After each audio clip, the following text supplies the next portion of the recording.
Good morning everyone. आज हम लोग कक्षा 11वीं की पुस्तक समाजशास्त्र के बारे में, जिसका कि सेकंड चैप्टर है, समाजशास्त्र में प्रयुक्त शब्दावली, संकल्पनाएं एवं उनका उपयोग, इसके बारे में चर्चा करेंगे। और उसमें सबसे पहले हम लोग परिस्थिति के बारे में और भूमिका के बारे में पढ़ेंगे। तो परिस्थिति कहने से क्या अभिप्राय है, भूमिका क्या होती है, परिस्थिति किसे कहते हैं, तो आइए चलिए इस पे थोड़ा सा विचार करते हैं।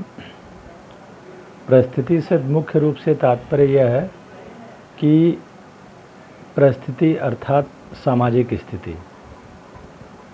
कोई भी मानव परिस्थिति विहीन नहीं होता। प्रत्येक मानव की, प्रत्येक व्यक्ति की एक सामाजिक स्थिति होती है,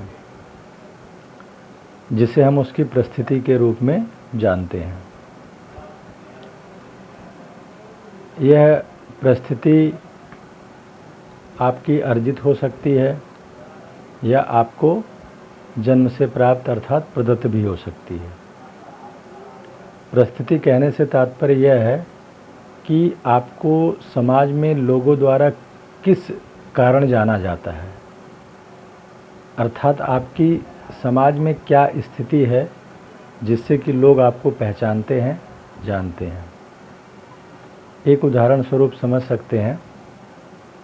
हम आपको कुछ परिस्थितियों के नाम बताते हैं, आपको समझने में बेहतर सहायता मिलेगी। जैसे डॉक्टर, इंजीनियर, अध्यापक, छात्र, पिता, पुत्र, पति, पत्नी, भाई, बहन, ये सब परिस्थितियों के उदाहरण हैं। यानी कि आपको समाज में लोगों द्वारा इन्हीं नामों से जाना जाता है। ये आपकी सामाजिक स्थितियां हैं। यानी कि अगर सरल शब्दों में बात करें तो ये वो पद हैं जिनके द्वारा आपको समाज में लोगों द्वारा जाना पहचाना जाता है, और आपकी परिस्थिति के अनुसार ही समाज में आपकी इज्जत, सम्मान, प्रतिष्ठा होती है। जो जिस प्रकार की परिस्थिति को धारण करता है, उसी के अनुसार समाज में उसको प्रतिष्ठा व सम्मान भी प्राप्त होता है।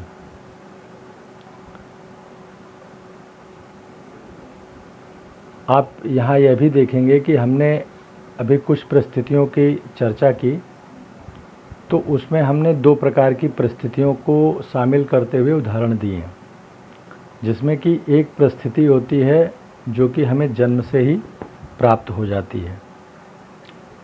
उसके लिए हमें कुछ प्रयास नहीं करना पड़ता, यानी कि उसमें हमारा कोई एफर्ट या प्रयास नहीं होता, बल्कि हमें जन्म के कारण ही वो परिस्थितियाँ मिल जाती हैं।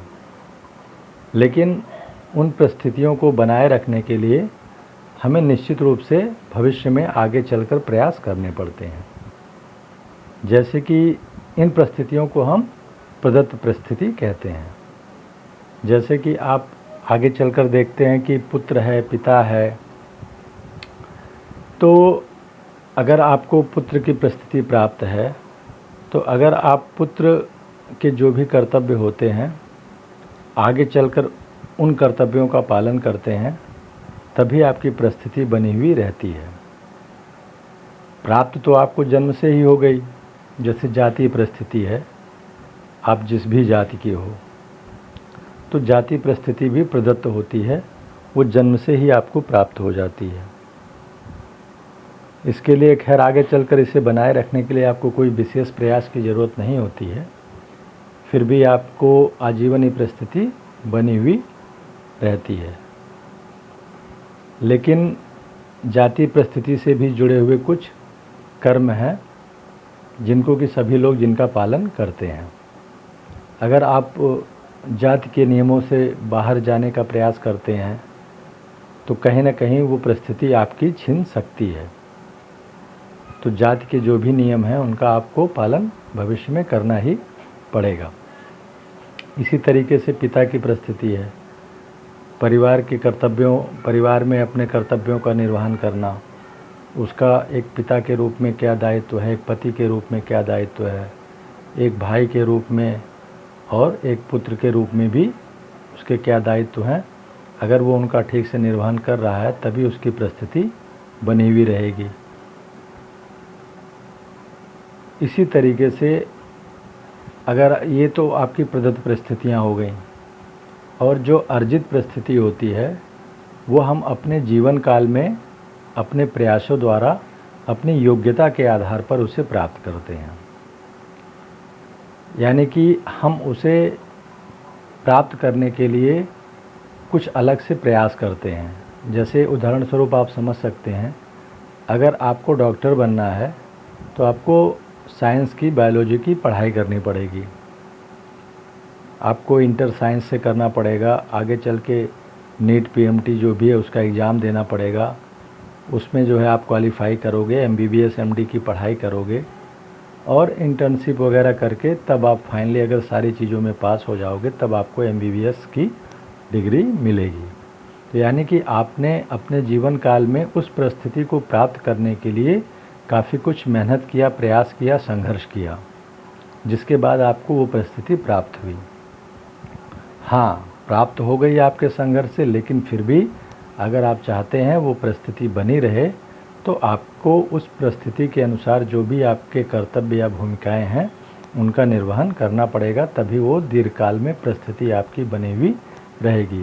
यानी कि समाज में आपकी सामाजिक स्थिति, सामाजिक पद जो है वो डॉक्टर के रूप में लोगों द्वारा जाना जाएगा। यानी कि आपकी सामाजिक परिस्थिति एक डॉक्टर की है। तो ये अर्जित परिस्थिति हो गई। अर्जित मतलब हमने खुद प्रयास करके उसको प्राप्त किया है, अर्जित किया है, ना कि वह हमें जन्म से प्राप्त है। तो ये तो परिस्थिति की बातें हो गई। अब दूसरी बात आती है भूमिका की। तो भूमिका बिल्कुल आसान बात है कि जो भी हमारी परिस्थितियाँ होती हैं, प्रत्येक परिस्थिति की एक निश्चित और निर्धारित भूमिका होती है और हमें उन भूमिकाओं का पालन करना पड़ता है। ये अवश्य है कि कुछ परिस्थितियों से जुड़ी भूमिकाओं का पालन तुरंत करना अनिवार्य होता है और कुछ भूमिकाओं का पालन बाद में हम कर सकते हैं। भूमिका कहने से अभिप्राय है कि आपकी परिस्थिति से जुड़े हुए निश्चित अधिकार और कर्तव्य आपकी भूमिका के रूप में जाने जाते हैं। यानी कि भूमिका जो है वो परिस्थिति का गत्यात्मक पहलू होती है। ये रॉबर्ट बेरस्टीट के अनुसार है। तो यानी कि आपकी जैसी परिस्थिति होगी उसी अनुसार आपकी भूमिका होगी, यानी कि कुछ कर्तव्य होंगे जो कि उस परिस्थिति से जुड़े होंगे और उन भूमिकाओं को आपको निश्चित रूप से उनका पालन करना पड़ेगा। अगर आप उन भूमिकाओं का पालन नहीं करते हैं तो निश्चित रूप से आपकी परिस्थिति दीर्घ समय तक बनी हुई नहीं रह सकती है, आपको उस परिस्थिति से वंचित होना पड़ेगा। इसका उदाहरण हम देखते हैं कि मान लीजिए कोई छात्र है। अब छात्र है तो उसकी भूमिका क्या है, उसको पढ़ाई करना है, एग्ज़ाम देना है और अपना जो भी उसको पढ़ाई के अनुसार जो भी उसको डिग्री वगैरह है वो समय के साथ मिलती जाती है। यानी कि लोग उसको इस रूप में देखना चाहते हैं, उसकी भूमिका ऐसे मानते हैं कि वो पढ़ाई लिखाई के कार्यों में लगा रहता है और धीरे धीरे वो निरंतर आगे बढ़ता रहता है। तो कोई व्यक्ति स्कूल में नाम लिखा ले और उसके बाद जो है वो जाके इधर उधर घूमे टहले, दूसरे किन्हीं कार्यों में लग जाए और पढ़ाई लिखाई पे ध्यान ना दे तो और एग्ज़ाम भी ना दे, तो उसको लोग कितने दिन विद्यार्थी के रूप में जानेंगे? महीना, 2 महीना, 4 महीना, 6 महीना। उसके बाद लोग जान जाएंगे कि ये बस नाम लिखवा लिया, पढ़ता लिखता नहीं है, तो ये विद्यार्थी नहीं हुआ। तो उसकी परिस्थिति विद्यार्थी की समाप्त हो जाएगी। इसी तरीके से अगर कोई डॉक्टर है, अब अगर वो मरीजों का इलाज ना करे, उसकी भूमिका क्या है, उसके कर्तव्य क्या है कि लोगों की सेवा करना, यानी कि उनका इलाज करना, उनके रोगों को दूर करना, उनकी तकलीफ़ों को समझना और उसके लिए उनको उचित परामर्श, सलाह और इलाज प्रदान करना। अगर कोई व्यक्ति ऐसा कार्य नहीं करता है तो उसे कौन डॉक्टर कहेगा? कुछ समय तक लोग जानेंगे, साल 2 साल, उसके बाद जान जाएंगे कि ये तो बेकार आदमी है, झोला छाप है, ये इसको कुछ आता जाता नहीं है। अगर आता जाता तो ये लोगों का इलाज करता, तो उसको लोग डॉक्टर मानना छोड़ देते, यानी कि उसकी परिस्थिति जो है वो डॉक्टर की समाप्त हो जाती है, क्योंकि वो डॉक्टर की परिस्थिति से जुड़ी हुई भूमिकाओं का निर्वहन नहीं कर रहा है। इसी प्रकार एक पिता की परिस्थिति से जुड़ी जो भूमिकाएं हैं कि परिवार में जो भी सदस्य हैं, तो परिवार का जो मुखिया है, तो हर सदस्य के प्रति उसकी अलग अलग भूमिकाएं हैं। जैसे परिवार में वह किसी का पिता है, किसी का भाई भी हो सकता है, किसी का पुत्र भी हो सकता है, और उसके स्वयं के अपने पुत्र पुत्रियां हो सकते हैं। तो उन सबको साथ में लेकर चलना, सबकी देखभाल करना, सबके स्वास्थ्य की जिम्मेदारी, सबको भोजन पानी की जिम्मेदारी उसकी, शिक्षा का प्रबंध करना, स्वास्थ्य के लिए सबके व्यवस्था करना, तो ये सारे क्या हैं, उसकी भूमिकाएं हैं, उसकी परिस्थितियों से जुड़े हुए कर्तव्य हैं। परिस्थितियों से जुड़े हुए कर्तव्यों को ही हम भूमिकाओं के रूप में जानते हैं। तो अगर कोई व्यक्ति इन भूमिकाओं का पालन नहीं करता, तो परिवार के सदस्य भी उसे अपने संरक्षक के रूप में, अर्थात पिता के रूप में, पति के रूप में, भाई के रूप में देखना स्वीकार नहीं करेंगे। धीरे धीरे लोग अलग हो जाएंगे। तो कहने का मतलब है कि हमारी जो भी परिस्थितियां हैं, उनसे जुड़ी हुई निश्चित रूप से भूमिका होती है, यानी कि अधिकार और कर्तव्य होते हैं, और हमें उनका पालन करना अनिवार्य होता है। तो जब तक हम पालन करते हैं, हमारी परिस्थिति बनी हुई रहती है। अगर हम उनका पालन करना छोड़ दें तो परिस्थिति समाप्त हो जाती है। और इस पृथ्वी पर जो भी मनुष्य है, कुछ ना कुछ उसकी परिस्थिति होती ही होती है। कोई भी मनुष्य परिस्थिति विहीन नहीं होता। मुझे लगता है कि भूमिका और परिस्थिति के बारे में इतनी कुछ जानकारी आप लोगों के लिए पर्याप्त है। अब जिस हिसाब से प्रश्न आता है, उसी हिसाब से आपको उत्तर देने हैं, 2 नंबर, 4 नंबर या 6 नंबर में। तो उदाहरण सहित आप लोग विस्तार से इसे समझा सकते हैं। बाकी आगे के टॉपिक पे हम लोग चर्चा करेंगे।